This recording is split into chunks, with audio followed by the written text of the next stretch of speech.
اعوذ باللہ من الشیطان اللعین الرجیم بسم اللہ الرحمن الرحیم الحمدللہ رب العالمین والصلاة والسلام والتحیۃ والاکرام علی سیدنا و نبینا و شفیع ذنوبنا و طبیب نفوسنا رحمت للعالمین ابی القاسم مصطفیٰ محمد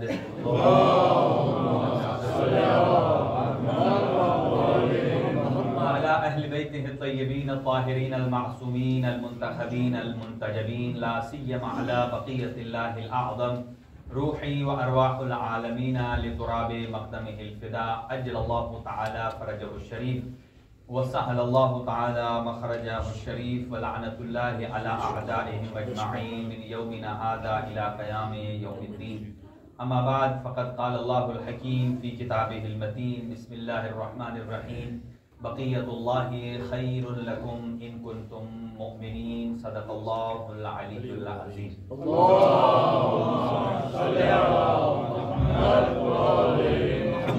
تمام مومنین اور مومنات کی توفیقات میں اضافے کے لیے باواز بلند ایک صلوات مرحبا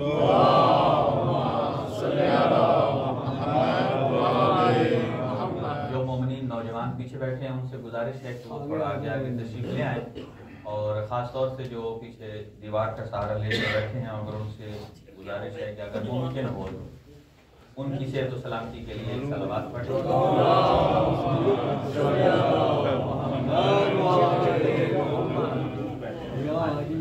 چلیں پھر آپ بھی آگے آ جائیں تاکہ وہ تھوڑا سا ادھر ہی اور آگے ہو جائے وہ پسند نہیں فرماتے نا کہ کہیں آپ کو کراس کر کے آگے آ جائے چلیں تھوڑا تھوڑا ایسے سرکتے آگے آ جائیں گے تو ہماری گفتگو میں بھی لطف آئے گا اور انشاءاللہ العزیز اس جشن کی رونق بھی دوبالا ہو جائے گی اللہ تعالیٰ تمام مریضوں کو شفاء کلی عنایت فرمائے خاص طور سے برادر نادر صاحب کا اس وینسڈے کو دوبارہ ایک آپریشن ہے آخری ہے اللہ تعالیٰ کی ذات ان کو صحت اور تندرستی عطا فرمائے اسی طرح ایک مومنہ حاجرہ ہیں علی رضا بٹ ہیں اللہ ان کو شفاء کلی نصیب فرمائے اور سید ارشاد حسین شاہ صاحب ہیں دلاور حسین ہیں اور ایک بچہ ہے درخواست دعا ہے اور ایک مومنہ ہیں اللہ تعالیٰ ان کو بھی صحت اور تندرستی عنایت فرمائے اپنی دعاؤں کی قبولیت کے لیے ایک باواز بلند صلوات مرحبا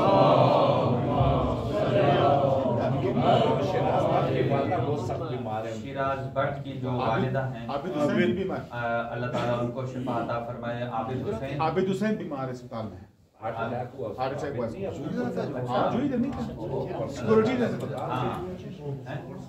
برادر عابد حسین جو ہیں ہماری سیکورٹی کے فرائض سر انجام دیتے ہیں اللہ تعالیٰ ان کو صحت اور تندرستی عطا فرمائے آج کی تکلیف ہوئی ہے اللہ تعالیٰ تمام کے قلوب کو سلامت رکھے تمام کے دلوں کی صحت و سلامتی کے لیے ایک باواز بلند صلوات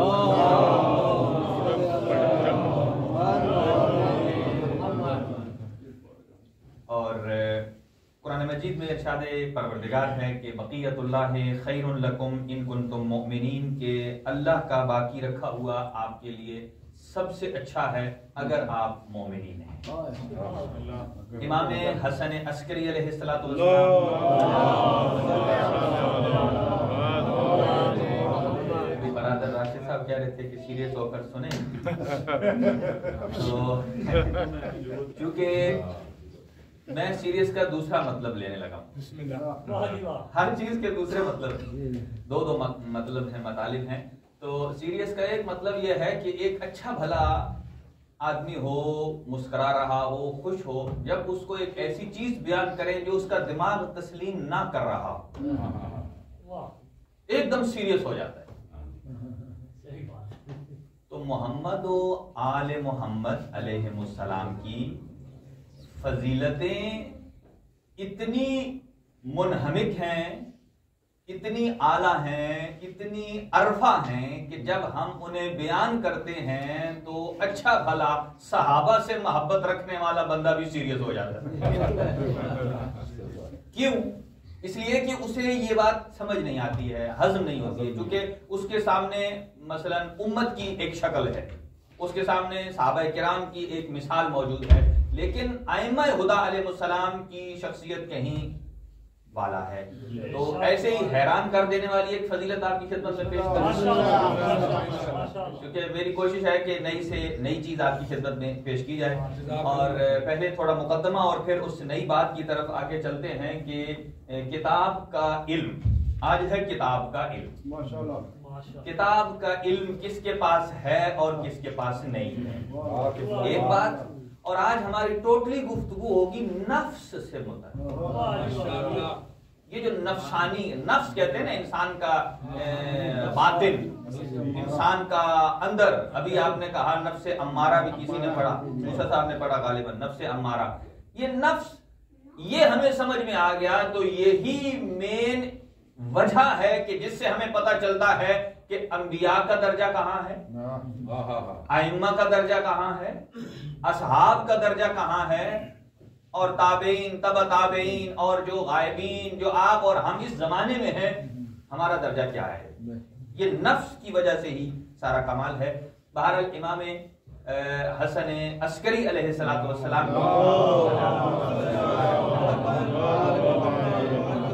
آپ کی ذات بابرکات وہ ہے کہ جہاں آ کر حضرت ابراہیم کے پھیلے ہوئے رشتے آ کر سمٹ جاتے. حضرت ابراہیم علیہ السلام کی دو اولادیں تھیں، ایک حضرت اسماعیل علیہ السلام اور دوسرے حضرت اسحاق. دونوں نبی گزرے. یہ ائمہ اہل بیت جو فخر کرتے ہیں کہ نحنو من ذریت ابراہیم و من سلالت اسماعیل، کہ ہم ذریت ابراہیم میں سے ہیں اور نسل حضرت اسماعیل ذبیح اللہ میں سے ہیں، تو یہ اہل بیت اطہار حضرت اسماعیل کی نسل سے ہیں. لیکن حضرت اسحاق سے بھی دوسری ایک نسل آگے چلی ہے، وہاں بھی انبیاء ہیں، اور ان میں سے ایک نبی جو ہیں وہ حضرت عیسیٰ علیہ السلام، وہ حضرت اسحاق کی نسل میں سے ہیں. لیکن 11ویں امام حسن عسکری علیہ السلام پر یہ دونوں خاندان آ کر جمع ہو جاتے ہیں،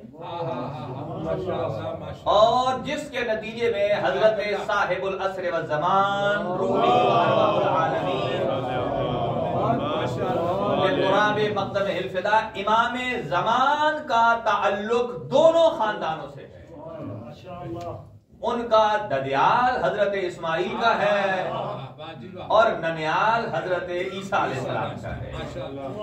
لہذا یہاں آ کر دونوں شجرے آ کر مل جاتے ہیں، اور اسی لیے اتنے عرصے کے بعد حضرت ابراہیم کے بعد، حضرت اسحاق کے بعد، امام زمان اجل اللہ تعالیٰ فرج و شریف کے ظہور پر جب حضرت عیسیٰ ظاہر ہوں گے تو تائید فرمائیں گے کہ یہی وہ ہے جو من سلالت ابراہیم ہے اور من سلالت اسماعیل ہے، جو حضرت ابراہیم کی نسل سے ہیں اور حضرت اسماعیل کے صلب سے ہیں. اور آپ کی جو والدہ ماجدہ ہیں حضرت نرجس خاتون امام زمان کی، جو زوجہ محترمہ ہیں امام حسن عسکری علیہ السلام کی. یہاں ایک نوٹ کر لیے جملہ کہ لوگ کہتے ہیں امام زمانہ کی والدہ کنیز ہے. یہ غلط ہے. کیوں غلط ہے؟ اب اس کی دلیل بھی سنیے. کنیز میں اور ایک آزاد خاتون میں اس وقت، آج تو نہیں ہے، اس وقت فرق تھا کیا کہ کنیز کے لیے عقد کی ضرورت نہیں ہے، وہ ویسے ہی ملکیت میں داخل ہوتی ہے جیسے غلام ملکیت میں داخل ہوتا ہے، کیونکہ غلام اس کا مذکر ہے اور اسی کا مؤنث، جی ہاں، اس میں عقد ضروری نہیں ہے. لیکن آزاد خاتون میں عقد ضروری تھا، اور امام حسن عسکری علیہ السلام کا عقد پڑھایا ہے حضرت صاحب العصر والزمان کے جد نامدار حضرت محمد مصطفیٰ صلی اللہ علیہ وسلم. امام حسن عسکری علیہ السلام کا جو نکاح پڑھایا اس میں لفظ ہے عقد کے، اور یہ عقد کا لفظ اس بات پر دلالت کرتا ہے کہ بی بی نرجس خاتون کنیز نہیں تھی بلکہ ایک آزاد خاتون تھی. اور وہ کون ہے؟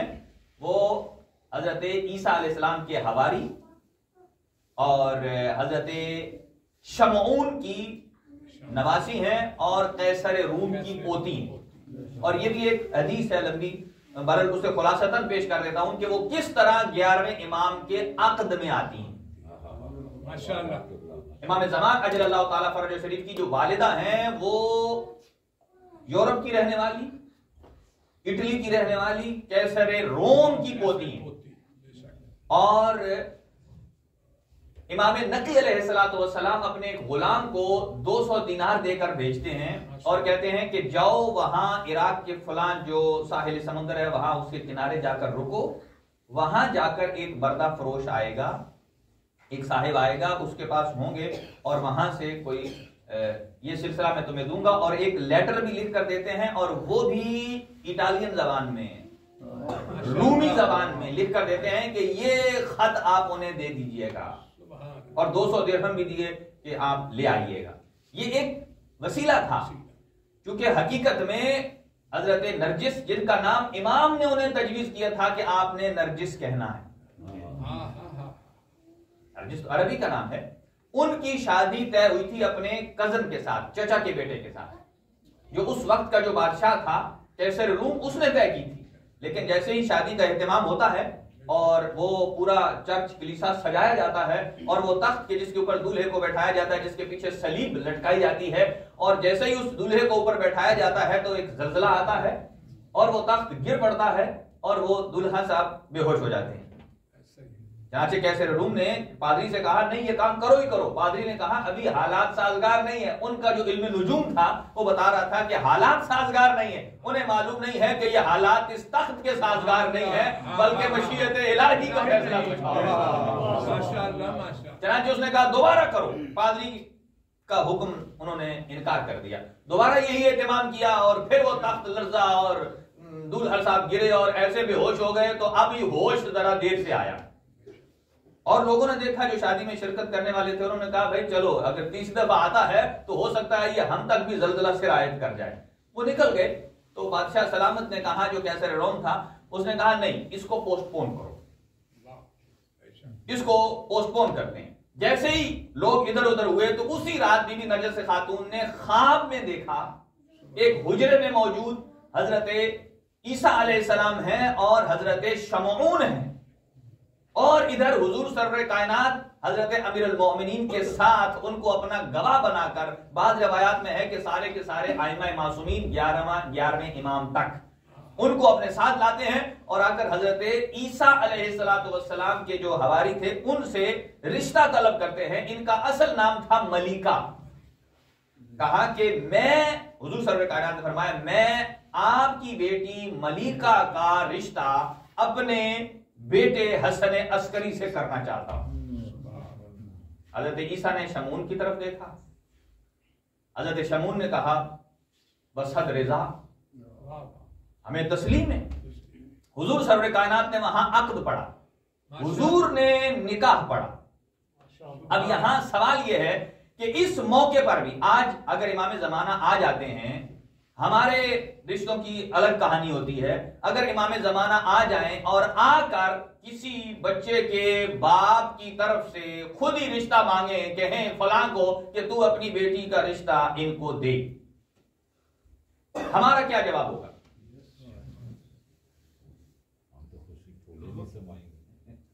یہ آپ کا بیان ہے، ہم تو خوشی سے پھولے نہیں سمائیں گے۔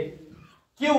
اس لیے کہ ہمیں یقین ہے کہ ہم نے امام کی بیعت کرنے پر یہ اقرار کیا ہے کہ ہم اپنی رضا کو بھی آپ کے ہاتھ بیچتے ہیں، ہم اپنی مرضی کو بھی آپ کے ہاتھ بیچتے ہیں، اپنی فکر و سوچ کو بھی، اور یہ من کن تو مولا سے پہلے یہی تو جملہ ہے، الست اولا من انفسکم، یا میں تمہارے نفسوں پر تمہارا زیادہ حق نہیں رکھتا ہوں؟ تو ہمارے نفسوں پر صرف مولا علی ہم سے زیادہ حق نہیں رکھتے، جیسے ہمارا پہلا امام حق رکھتا ہے ویسے ہی ہمارا 12واں امام بھی ہمارے،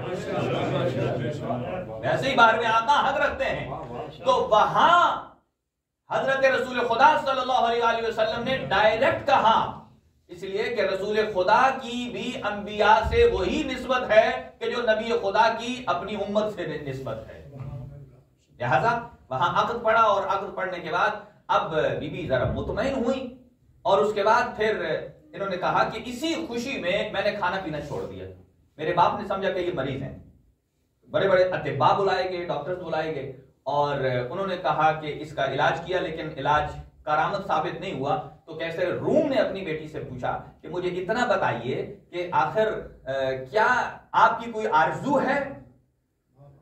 تاکہ ہم اسے پورا کریں. تو انہوں نے کہا کہ آپ کے پاس جتنے مسلمان یہاں قید ہیں انہیں آزاد کر دیں تو ہو سکتا ہے اسی سے حضرت عیسیٰ کی روح بھی خوش ہو, حضرت مریم کی روح بھی خوش ہو. چنانچہ انہوں نے انہیں آزاد کیا, اور جیسے انہوں نے آزاد کیا تو کہا میں نے تھوڑا کھانا کھانا شروع کر دیا. اور کھانا کھانا جب شروع کیا اور پھر یہ امام نے تعلیم کیا تھا کہ میں کیسے وہاں تک پہنچوں, تو فرمایا تھا کہ آپ کا بابا ایک مسلمان حکومت جو ہے اس پر حملہ کرنے والا ہے تو وہاں چلی جاؤ. لہذا وہ وہاں آئے اور وہاں سے کچھ افراد تم نے لیا اور پھر وہ یہاں تک پہنچے. لیکن یہاں ایک جو جملہ ہے وہ عرض کرنے جا رہا ہوں, اور وہ یہ کہ جب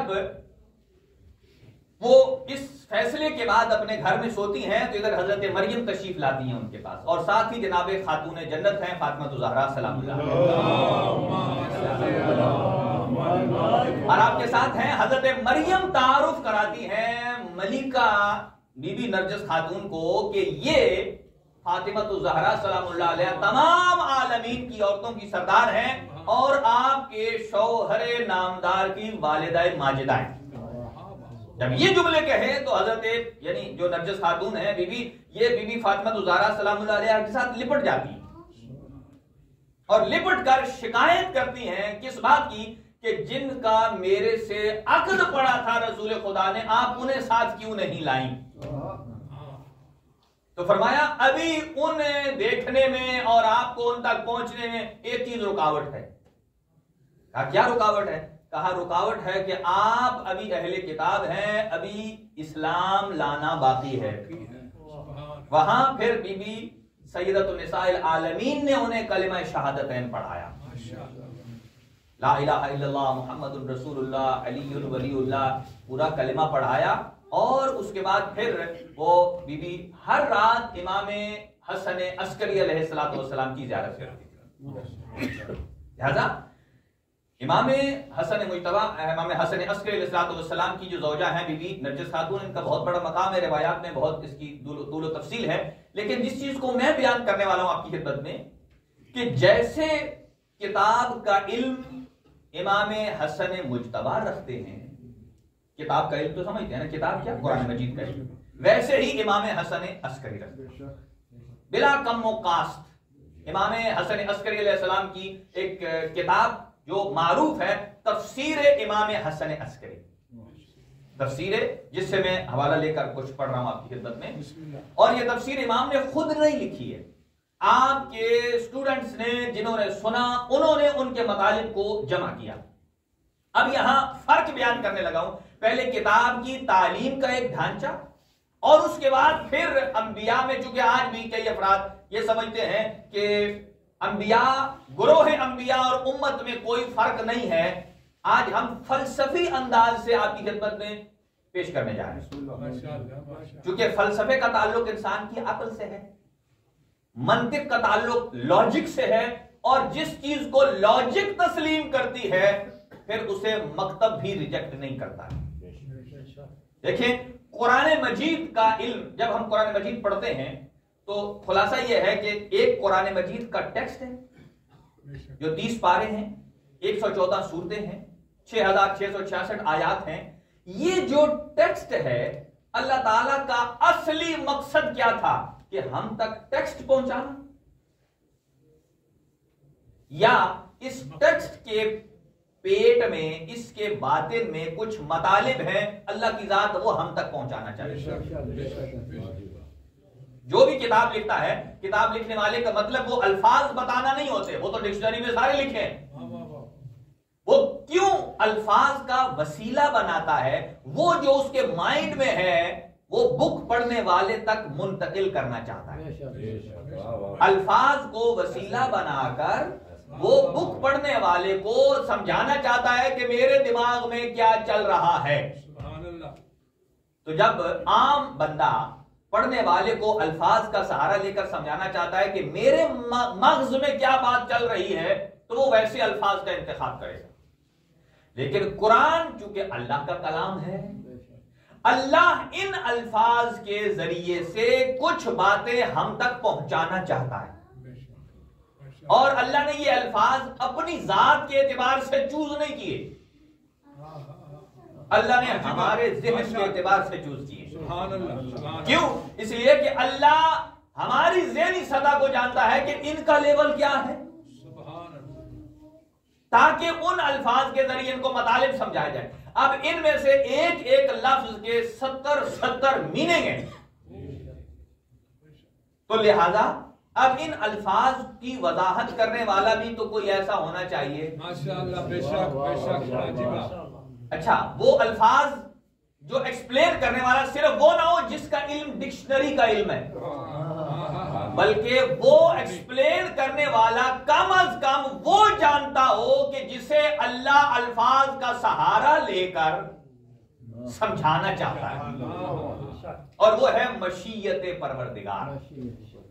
اللہ کی منشا کیا ہے؟ اللہ وہ منشا جو سمجھانا چاہتا ہے الفاظ کے ذریعے، یا اسی لیے قرآن مجید میں اسماء حسنہ کی 2 اقسام ہیں۔ للہ الاسماء الحسنہ، اللہ کے کچھ نام ہیں جن ناموں سے اللہ کو پہچانا جاتا ہے، کچھ نام یہ الفاظ کی شکل میں۔ اچھا، جو الفاظ اللہ کا پتہ دیں، جو الفاظ اللہ کی معرفت کرائیں، انہیں کہا جاتا ہے اسماء خدا، اسماء الہیہ۔ تو جو الفاظ اللہ کی معرفت کرائیں وہ تو اسماء الہیہ ہیں، لیکن جو 14 وجود معرفت میں اللہ کی پہچان کروائیں،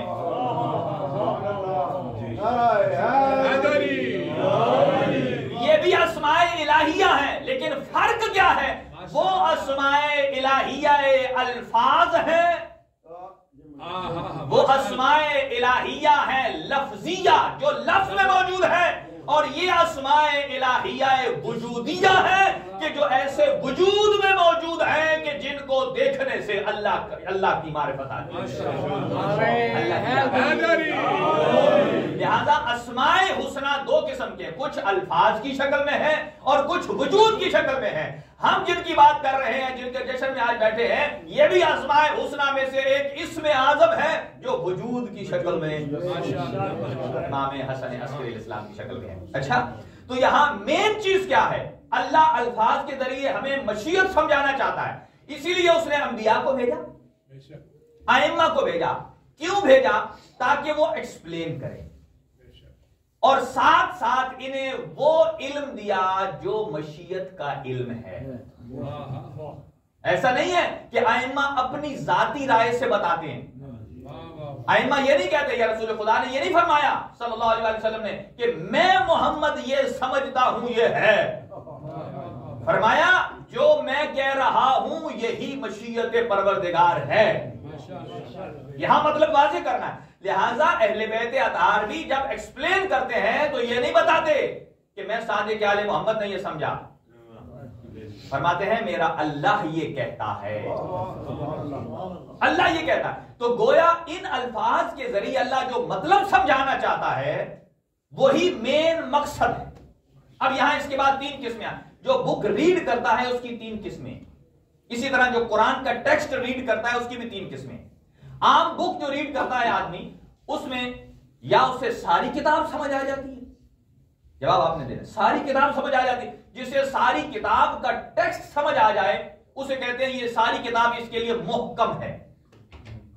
محکم یعنی ساری عبارتیں وہ اس کی سمجھ میں آ گئی۔ محکم یعنی ایسی عبارت کے جو آسانی سے سمجھ آنے والی، اس کے لیے پوری کتاب کیا ہو گئی؟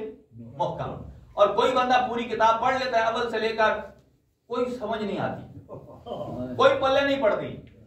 جیسے فلسفہ پڑھ لے، کوئی سمجھ نہیں آتا ابتدائی آدمی کو، تو نتیجہ کیا نکلے گا؟ کتاب ساری پڑھ لی لیکن پڑھنے کے بعد یہ ساری کتاب اس کے لیے اب متشابہ ہے۔ متشابہ ہے، جسے سب سمجھ آ گیا تھا اس کے لیے محکم سب آ گیا، جس کو کچھ نہیں آیا متشابہ۔ اچھا، اب ایک تیسرا بندہ آ گیا جو کتاب پوری پڑھتا ہے، 50% سمجھ آتی ہے، 50 نہیں آتی۔ اب اس کے لیے بتائیے کیا حکم ہے؟ اس کے لیے آدھی بک محکم ہے جو سمجھ آ گئی ہے، جو نہیں آئی وہ متشابہ ہے۔ یہ میں نے عام بک کی بات کی تھی۔ اب آ جائیں، یہ ایگزامپل تھی قرآن کے اوپر۔ آئے قرآن کی آیات ہیں 6666۔ ہر آدمی قاری قرآن ہے، ہر ملک میں ہے، حافظ بھی ہے، ہو سکتا ہے حافظ ہو ساتھ ساتھ قاری بھی ہو۔ لیکن کیا آپ کو یقین ہے کہ جتنے قاری جتنے حافظ ہیں ان سب کے نزدیک قرآن سارے کا سارا محکم ہے؟ سارے کا سارا سب کو سمجھ آ گیا؟ اگر کوئی کہے ہاں مجھے آ گیا تو پھر میں اس سے پوچھوں گا کہ بتا اس کا معنی کیا ہے؟ کاف ہا یا عین صاد۔ جب وہ کہے مجھے نہیں آتا تو بس پوری دیگ میں سے ایک چاول ہی چیک کیا جاتا ہے۔ تجھے ایک آیت کا نہیں سمجھ آیا تو ہم باقی تیری محکم ہونے پر کیا یقین کریں؟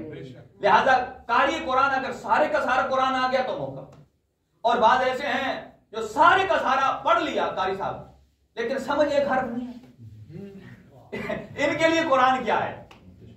سارے کا سارا متشابہ ہے۔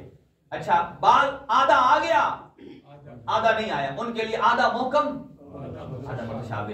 اچھا یہ تو عام قاری کی بات تھی،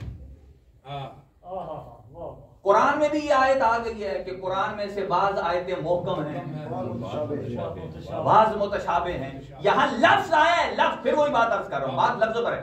یہاں لفظ محکم ہے اور لفظ متشابہ ہے۔ قرآن کہتا ہے کچھ آیتیں محکم ہیں کچھ متشابہ ہیں۔ اب قاری کو یہ لفظ تو سمجھ آ گیا ہے محکم کا متشابہ کا، کچھ محکم کچھ متشابہ، لیکن قاری کو یہ نہیں پتا کہ کون کون سی محکم ہے اور کون کون سی متشابہ ہے۔ کیوں؟ اس لیے کہ اس نے سمجھا ہے لفظ محکم اور متشابہ کو الفاظ سے، اس کی دوڑ ہے صرف الفاظ تک۔ اس نے دیکھا چونکہ قرآن میں محکم اور متشابہ کا لفظ ہے لہذا کچھ محکم ہے کچھ متشابہ ہے، لیکن اہل بیت اطہار وہ ہیں کہ جنہوں نے علم الفاظ قرآن سے نہیں لیا، بلکہ قرآن کہتا ہے بل هو آیات بینات فی صدور الذین اوتوا العلم۔ اللہ نے کچھ ہستیاں ایسی بھی بھیجی ہیں کہ جن کے سینوں میں نزول قرآن سے پہلے آیات کو اتار دیا تھا۔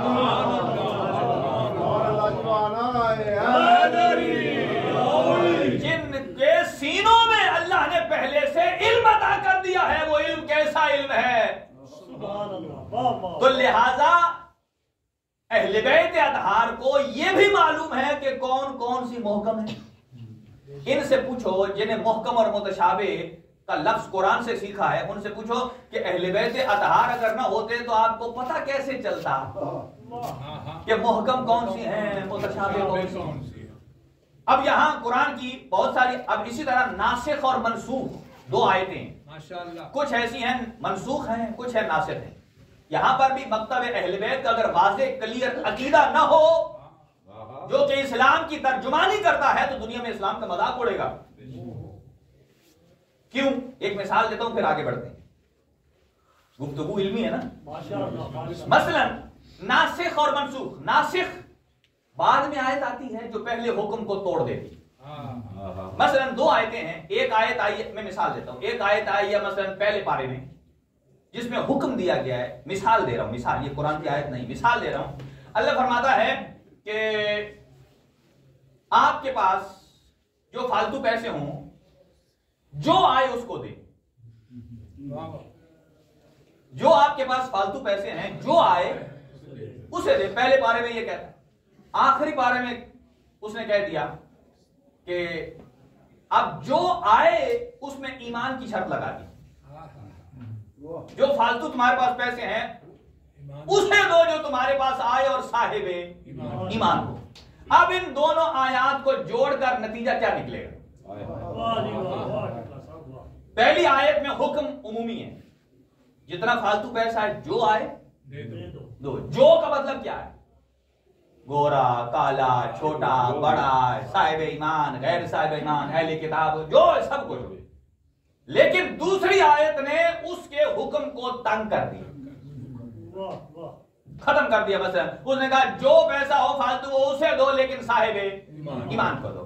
مثلا پہلی آیت کا حکم ہو گیا منسوخ، ختم، اور دوسری کا باقی رہے گا۔ ایسے ہی قرآن میں آیات ہیں، کچھ منسوخ ہیں کچھ ناسخ ہیں۔ اب آپ ان آیات میں سے کون سی آیت کا حکم مانیں گے، منسوخ والی کا یا ناسخ والی کا؟ بے شک ناسخ والی کا جو بعد میں آئی ہے، جس نے پہلے کے حکم کو کاٹ دیا ہے، لیکن سوال یہ ہے کہ جو پہلا حکم کٹا ہے، آیا اس آیت کو قرآن میں رہنا چاہیے یا نہیں رہنا چاہیے؟ رہنا چاہیے یا بولے نا؟ اگر رہے تو نقصان یہ ہے کہ آج کل آنے والا ہو سکتا ہے اسی آیت کو دلیل بنا کر اپنا عقیدہ بنا لے جو منسوخ ہو چکی ہے۔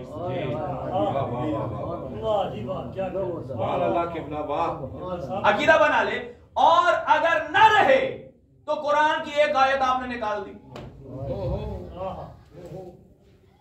6665 کر دی، جب آیت ہی ایک کم کر دی۔ ہمارا عقیدہ یہ ہے کہ قرآن کا ایک ایک حرف معجزہ ہے، حرف سے مل کر لفظ بنتا ہے، لفظ سے مل کر سینٹنس اور جملہ بنتا ہے۔ جب آپ نے ایک آیت ہی نکال دی، پتہ نہیں اس میں کتنے الفاظ ہوں گے، ان میں کتنے حروف ہوں گے، تو اس کا مطلب ہے جو قرآن میں تھوڑی بھی کمی بیشی کرے وہ مسلمان نہیں ہے۔ یہاں اسی لیے فرق ہے مکتب اہل بیت میں۔ بہت سارے لوگ علوم قرآن پر جب گفتگو کرتے ہیں وہ کہتے ہیں نہیں، یہ جو ناسخ اور منسوخ دو آیتیں ہیں، ان میں سے دوسری آیت کو پڑھنا ثواب ہے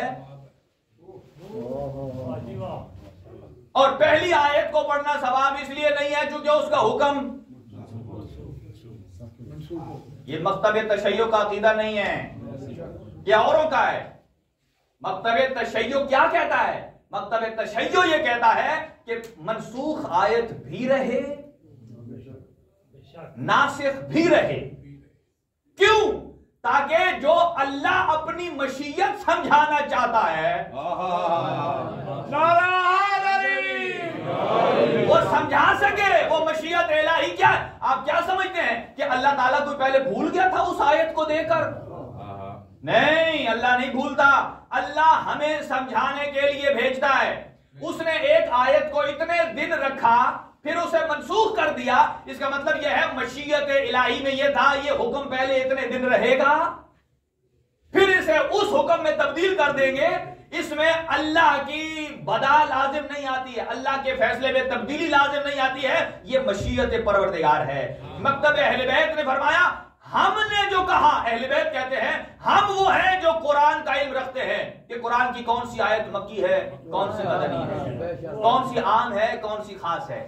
یہ کیوں فرمایا مولا علی نے؟ مجھ سے پوچھو کہ کون سی ناسخ ہے، کون سی منسوخ ہے، تاکہ میں علی تمہیں بتاؤں کہ اس منسوخ آیت میں مشیت الہی کیا تھی اور بعد والی آیت میں مشیت الہی کیا تھی۔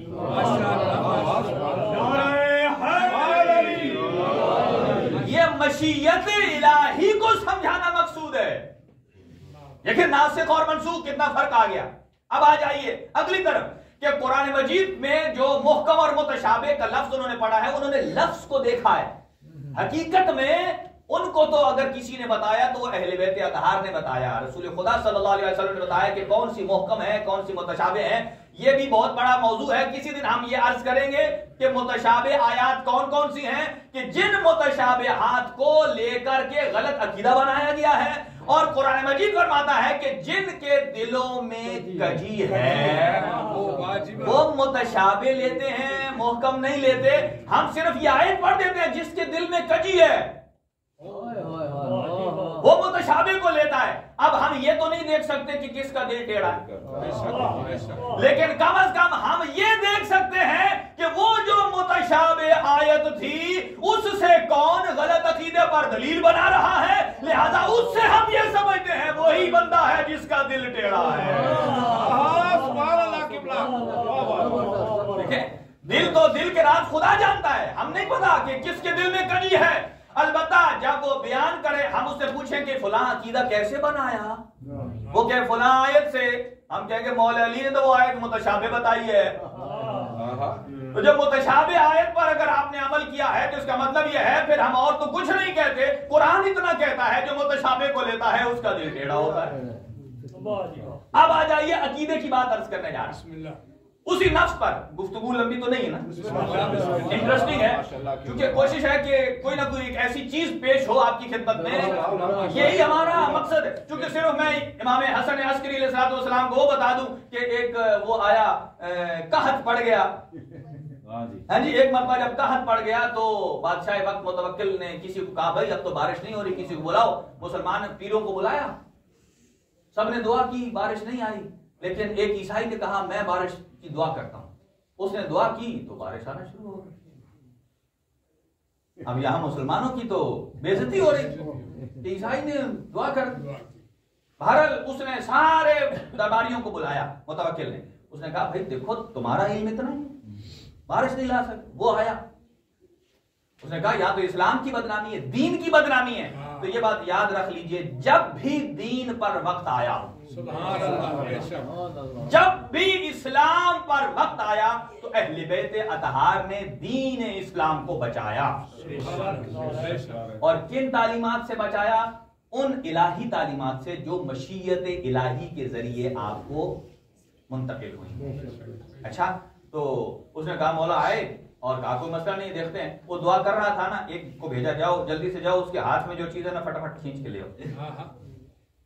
وہ گیا اور اس کے ہاتھ میں اس نے رکھی ہوئی ہڈی شڈی. اسے کیا پتا تھا کہ ان میں حسن عسکری بھی ہے، جسے پتا ہے کہ میرے ہاتھ میں کیا ہے. چنانچہ وہ لے کر آئے تو جہاں بارش آئے تھے، بادل آئے تھے، واپس ہو گئے، ہٹ گئے. وہ بڑا حیران، یہ کیا ہوا؟ بادشاہ تک پہنچا دی بات، موجود تھا. کہا اس وجہ سے بارش ہو رہی تھی کہ اس کے ہاتھ میں ایک نبی کی ہڈی تھی، ایک نبی کی ہڈی تھی. اچھا تھوڑی دیر کے لیے سوچے، یہ ہمیں اس بات پر بھی دلالت کرتا ہے کہ نبی ہو یا امام ہو، چاہے با حیات ہوں چاہے باقید حیات ہوں یا درجہ شہادت پر فائز ہو گئے ہوں، ان کی حیات میں بھی اور ان کی ممات میں بھی توسل جائز ہے، وسیلہ جائز ہے. اور اگر مسلمانوں کو یقین نہیں تو کم از کم عیسائیوں سے لے لیتا، جو ایک نبی کی ہڈی کو وسیلہ بنا کر اللہ سے بارش مانگ رہا ہے. لہذا کہا کہ اس ہڈی کو، تو جب وہ ہڈی کو نیچے چھپا لیتا تو بادل رک جاتے تھے، سامنے جب کرتا زیر آسمان تو بارش آتی تھی. زیر آسمان اس کا مطلب یہ ہے کہ اگر کسی نبی کی بدن کا کوئی ایک عضو یا ہڈی اگر زیر آسمان آ جائے تو اتنا انقلاب آ جاتا ہے، اتنا انقلاب آتا ہے کہ جو رحمت الہیہ کو موجزن کر دیتا ہے. باران رحمت کہتے ہیں نا. تو اگر کسی ایک نبی کی بدن کا ایک عضو آ جائے زیر آسمان تو اتنا انقلاب آ جاتا ہے. تو علی کے بارے میں تو نبی نے فرمایا تھا یا علی عظموں کا عظمی لحموں کا لحمی، اے علی تیری ہڈیاں تو ہیں ہی میری ہڈیاں. تو خود ذات علی اگر زیر آسمان آ کر دعا مانگے تو کیوں نہ باران رحمت.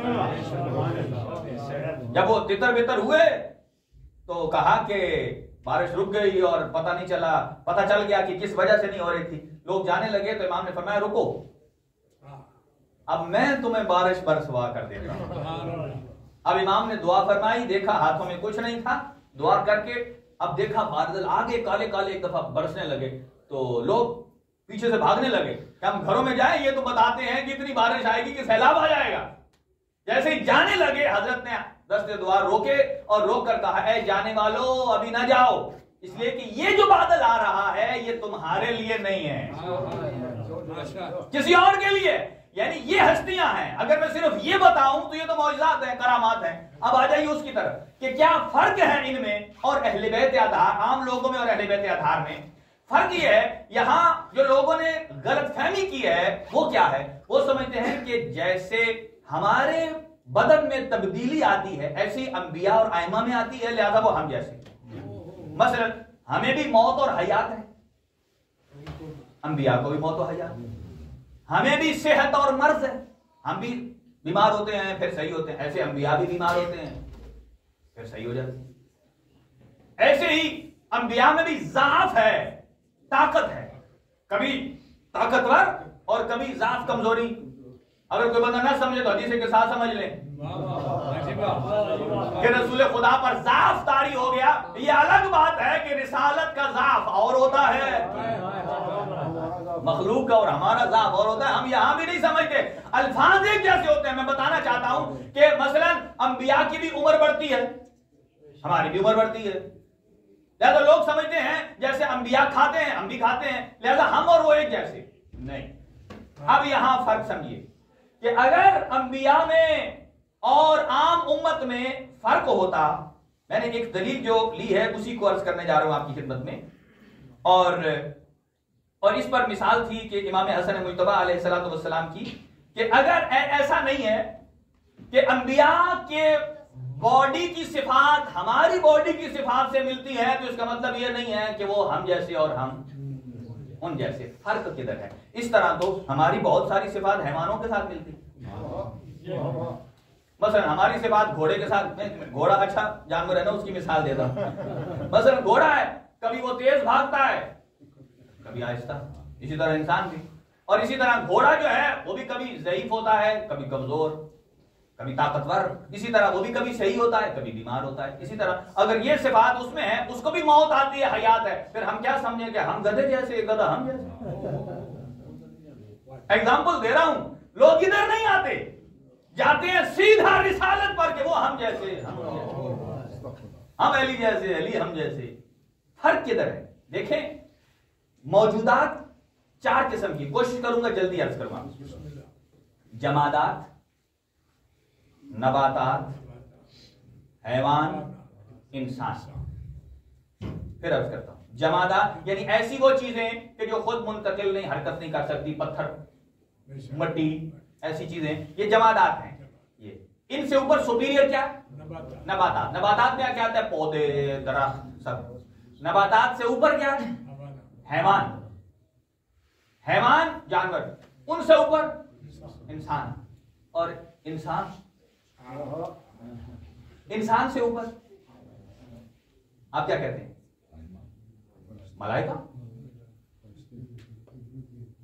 ملائکہ بھی بیسیکلی، سنیے، بیسیکلی انسان جب پیدا ہوتا ہے تو پیدائشی طور پر ملائکہ سے افضل نہیں ہے.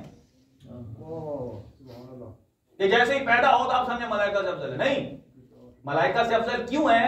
وہ صفات کسب کرنے کے بعد، وہ صفات حاصل کرنے کے بعد، وہ علم حاصل کرنے کے بعد جس سے پتا چلے اچھا کیا ہے، برا کیا ہے، حلال کیا ہے، حرام کیا ہے، پھر جب اس سے بچتا ہے تو پھر یہ ملائکہ سے افضل ہے. اور اگر علم حاصل کرنے کے بعد اس پر عمل نہ کرے تو قرآن کہتا ہے بل ہم ازل، پھر وہ ملائکہ سے اوپر جانا دور کی بات ہے، اپنے سے نیچے جو حیوان ہے اس سے بھی نیچے آ جاتا ہے،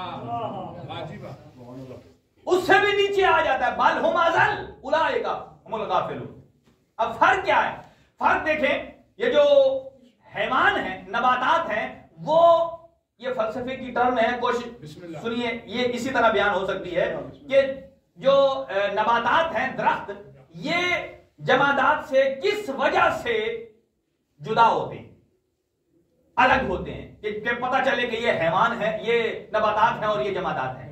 ان کے اندر ایک ہے نفس، اسے کہتے ہیں نفس نباتی. نباتات، نفس نباتات، اسے کہتے ہیں ایسا ان کے اندر جراثیم ہے کہ جو بڑھتا ہے. ماشاءاللہ، جیسے آپ بیج ڈالتے ہیں بڑھتا ہے.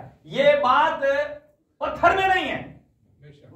تو گویا اس نفس نباتیہ کی وجہ سے جو پودے ہیں یہ جمادات سے الگ ہو جاتے ہیں. اب حیوان کیسے پودوں سے الگ ہوتا ہے؟ وہ اس کے اندر بھی ایک نفس ہے، اسے کہتے ہیں نفس حیوانی. اور وہ کیا ہے؟ اللہ نے اس کے اندر ایک نفس رکھا ہے کہ جو اس پودے کو بھی کھا جاتا ہے، اسے عقل دی ہے کہ اس پتے کو کھانا ہے، چبانا ہے. اس کے اندر ایک حیوانی نفس ہے، لہذا وہ حیوانی نفس کی وجہ سے اس پودے سے الگ ہو گیا، اس کا ایک الگ نفس ہے. اس لیے حیوانوں میں مختلف ہیں. کئی حیوان ہوتے ہیں پیار کرنے والے، کئی حیوان ہوتے ہیں چیر پھاڑ کے کھانے والے، کئی حیوان ہوتے ہیں صرف ڈنگ مارنے والے. اگر انسان حیوانوں سے بدتر ہو جائے نا تو پھر اس میں بھی یہی قسمیں آ جاتی ہیں حیوانوں والی. کئی صرف ڈنگ مارنے والے ہوتے ہیں، کئی چیرنے پھاڑنے والے ہوتے ہیں، کئی صرف ڈائریکٹ حملہ تو نہیں کر سکتے، پیٹھ کے پیچھے سے حملہ کرتے ہیں. یہی صفات سے پتا چلتا ہے کہ یہ اپنے انسانیت کے مقام کو کھو چکا ہے، حیوان جیسا ہو گیا ہے. جشن تھوڑا بور ہو گیا لیکن ابھی بوریت کو دور ثابت کرنا ہے. دیکھیں مقدمہ ہے. ماشاءاللہ. دیکھیں پھر عرض کر رہا ہوں کہ پہلے جمادات، پھر نباتات پودے، پھر حیوان. اب حیوان تو جدا ہو گیا پودوں سے، اس میں سے بھی ایک نفس ہے، نفس حیوانی. اب اس کے اوپر ہے انسان. اب انسان کے پاس کون سی کوالٹی ہے جس کی وجہ سے یہ حیوانوں سے بھی جدا ہوتا ہے، پودوں سے بھی جدا ہوتا ہے، جمادات سے بھی جدا ہوتا ہے؟ اس کے اندر بھی ایک نفس ہے، جس نفس کو کہتے ہیں نفس انسانیہ، کہ جس نفس کی وجہ سے انسان میں انسانیت آتی ہے.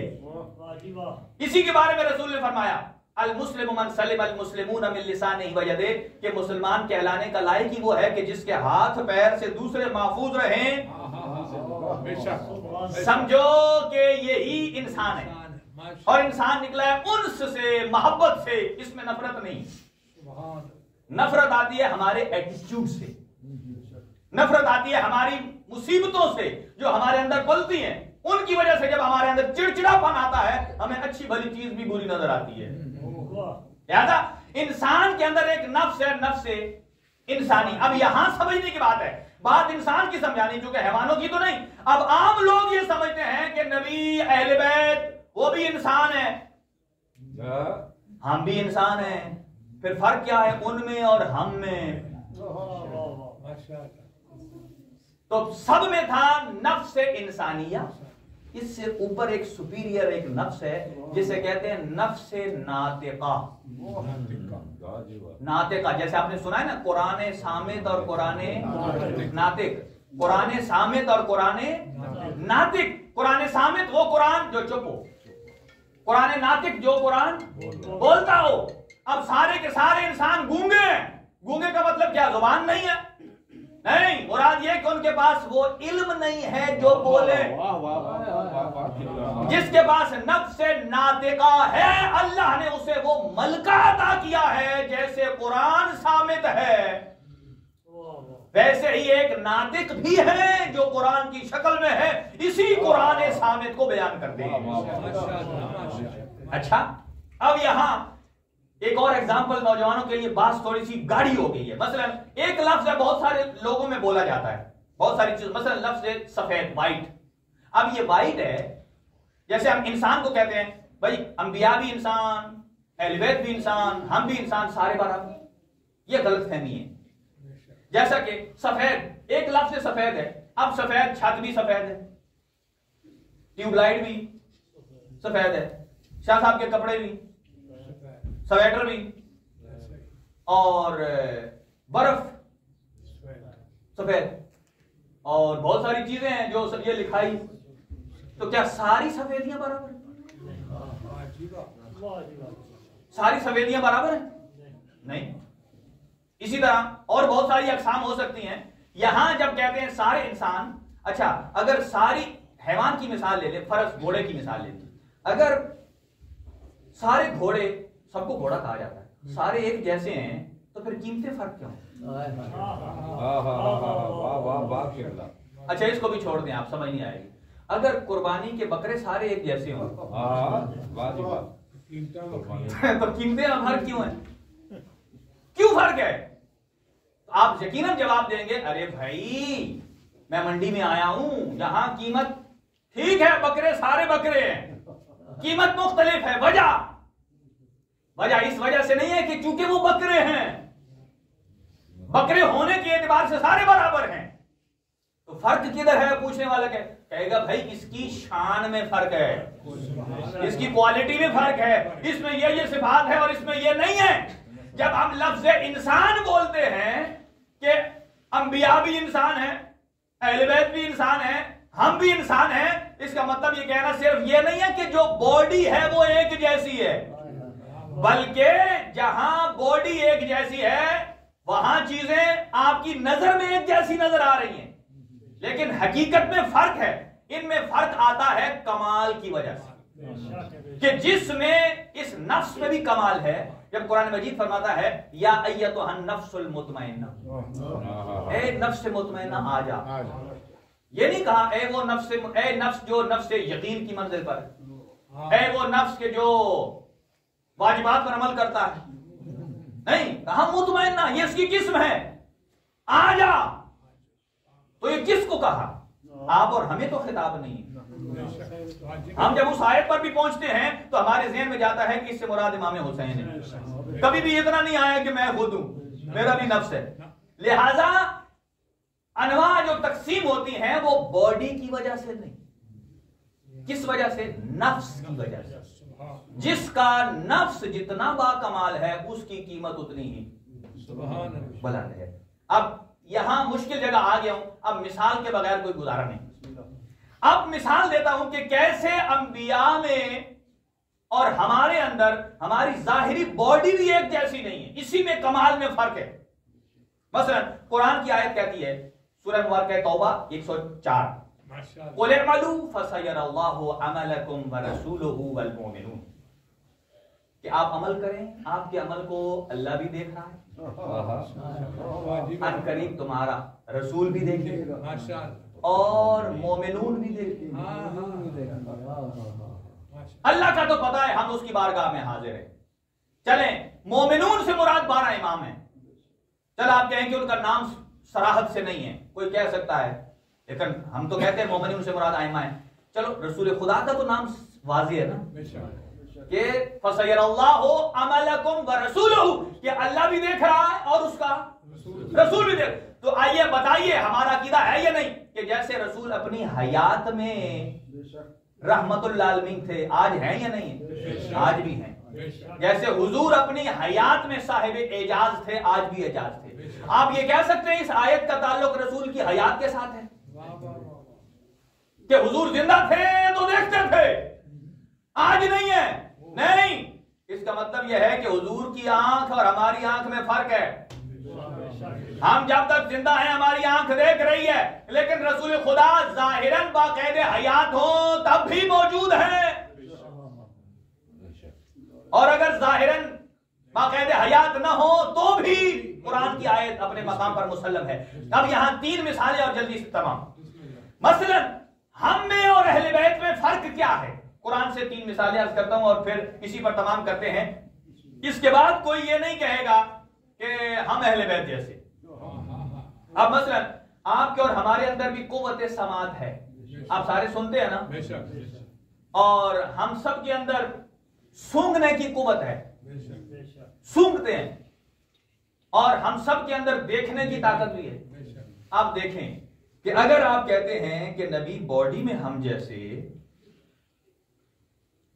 تو پھر اس کا مطلب کیا ہے کہ کمال میں بھی آپ ان جیسے ہو؟ نہیں. یہ جو باڈی میں کمال آتا ہے یہ اس نفس کی وجہ سے آتا ہے. اب اہل بیت یطہرکم تطہیرا ہے، وہ بھی انسان اور بھی انسان. اللہ نے ان کو یطہرکم تطہیرا کیوں بنایا؟ آپ کو کیوں نہیں بنایا؟ بدن تو آپ کا بھی ایسا ہی ہے، ان کے بھی 2 ہاتھ ہیں، آپ کے بھی 2 ہاتھ ہیں. اللہ نے بدن کی وجہ سے نہیں بنایا، یہ آپ کی غلط فہمی ہے. اللہ نے اس نفس کی وجہ سے بنایا ہے جو باطن ہے اور پاک و پاکیزہ ہے، جس کی وجہ سے کمال یہ آتا ہے کہ انسان کے وجود پر اس کا اثر ہوتا ہے. اب 3 مثالیں قرآن سے دیتا ہوں کہ ہم جو سنتے ہیں، انبیاء جو سنتے ہیں وہ ہم نہیں سن سکتے، پھر ہم ان جیسے کیسے؟ مثلا آپ نے سنا کہ حضرت سلمان نبی گزر رہے تھے تو اپنے لاؤ لشکر کے ساتھ، قرآن کی آیت ہے، وہاں چیونٹیوں کا ایک لشکر آیا، اس میں سے ایک نکلی اور اس نے کہا اپنے سارے سپاہیوں کا جلدی سے گھس جاؤ، بل میں گھس جاؤ. کہا کیوں؟ کہا سلمان اور اس کا لشکر آ رہا ہے، تمہیں کچل دے گا. اچھا اگر آپ کی سماعت اور ہماری سماعت اور سلمان نبی کی سماعت ایک جیسی ہے، آپ کو اور ہمیں تو ہوا میں کتنے فرشتے چل رہے ہیں، ان کی آواز نہیں آتی. اسی لیے کہتے ہیں ہوا میں اتنا شور ہے، اللہ نے آپ کے کان میں طاقت عطا کی ہے کہ جو نوائز ریڈکشن دیتا ہے کہ آپ اپنی مطلب کی سن لیتے ہیں، وگرنہ آپ کا پردہ پھٹ جائے یا کوئی نقصان ہو جائے تو آپ اتنی آواز زور سے سنیں گے دماغ خراب ہو جائے گا، دماغ خراب ہو جائے گا. لہذا انبیاء جو سنتے ہیں وہ تو چیونٹی کی آواز سن لیتے ہیں، ایک جملہ عرض کروں فضیلت کا، پھر تم میں اور میرے مولا علی میں کیا فرق ہے؟ تم تو خیبر میں نبی کے ساتھ موجود تھے 39 دن، وہاں نہ سن سکے، لیکن جب 40واں دن آیا تو نبی نے ایک جملہ کہا، ناد علی۔ نبی خیبر میں تھے، علی مدینے میں تھے، نبی نے ادھر کہا ناد علی یا مظہر العجائب، ادھر علی نے سنا اور پہنچ گئے۔ اس کا مطلب یہ ہے کہ علی کی سماعت میں اور آپ کی سماعت میں بڑا فرق ہے۔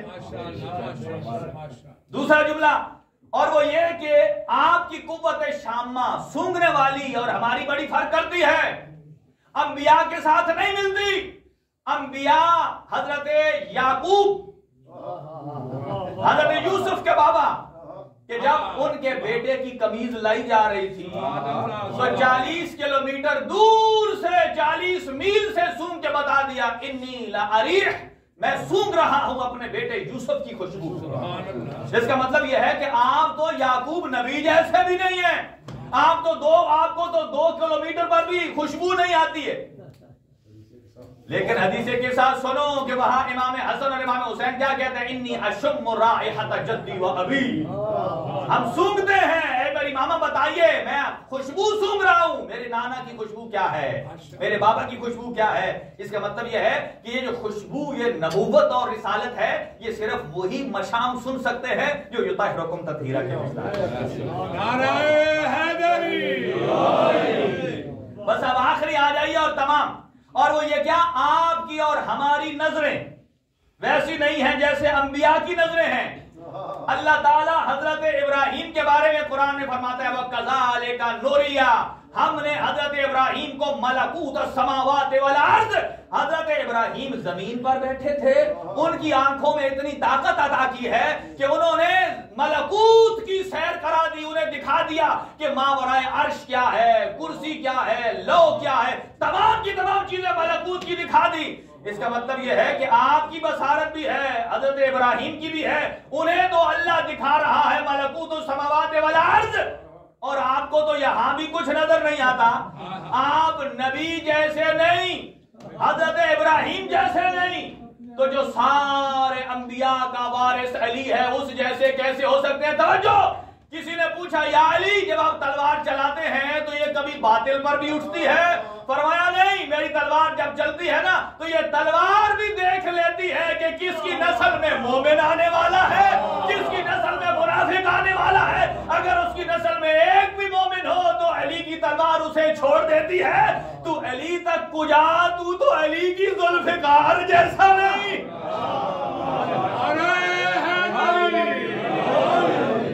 آپ تو علی کی ذوالفقار جیسے نہیں ہیں، لہذا گفتگو یہاں بھی ادھوری رہ گئی ہے۔ نتیجہ کیا نکلا ہے کہ آپ صرف باڈی کو نہ دیکھیں کہ وہ ہم جیسے، بلکہ باڈی کے اندر کمال آتا ہے نفس کی وجہ سے۔ اب اس نفس کی 16 قسمیں، ابھی ہاتھ دعا کے لیے اٹھنا شروع ہو گئے ہیں۔ ہاں جی، اس کی بھی آپ کہیں گے کہ سارے کا سارا فلسفہ منطق آج ہی آئی ہے، لیکن یہ 16 میں نے آپ کو بیدار کرنے کے لیے کہا، آج نہیں پڑھتا، یہ بھی مولا علی نے فرمایا ہے، یہ بھی مولا علی علیہ السلام نے بتایا ہے کہ نفس کی کتنی قسمیں ہیں، اور آپ کے نفس میں اور ہمارے نفس میں کون سا نفس ہے، اور اہل بیت اطہار کے اندر کون سا نفس ہے، اور ان کے کمال اور ان کی نفسانی کیفیت کیا ہے، ہم کبھی بھی ان کا مقابلہ نہیں کر سکتے۔ بس اتنا ہو جائے کہ اللہ ہمیں ان کے قدموں کی خاک کو اپنے سر پر لینے کی، سجانے کی توفیق عطا فرمائے، ہمارے لیے یہ کافی ہے۔ پروردگار، اس جشن مبارک امام حسن عسکری علیہ السلام کی صدقے اور یہ جو علمی گفتگو ہوئی ہے، پروردگار ہم سب کو علوم محمد و آل محمد سے ہمارے قلوب کو سرشار فرما، علم و عمل کی توفیق عنایت فرما۔ پروردگار